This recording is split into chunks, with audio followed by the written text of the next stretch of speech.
Hey you, and welcome to this video where I will help you out how to speed up your Steam downloads.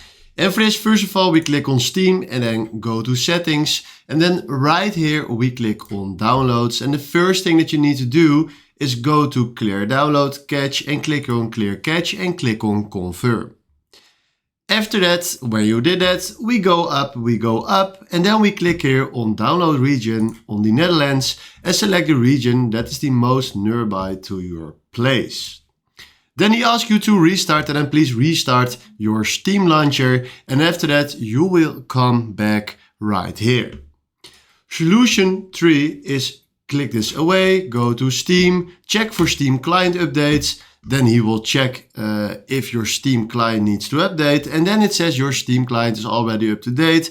But sometimes this can also work to solve the download problem because your Steam launcher needs to be up to date.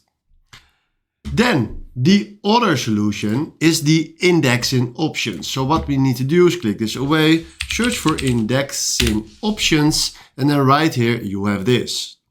Then from here we click on advanced. And then right now we click here on rebuild and then we do OK.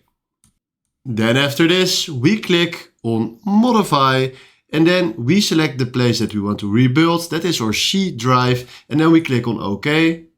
And then he will rebuild this C drive. And then after that we click on advanced, do rebuild again, OK. And then right now he is rebuilding, and after this the download problem is gone. So this is exactly how this works. Hopefully this was the video where I was looking for. Thanks for watching and have a wonderful day. Ciao.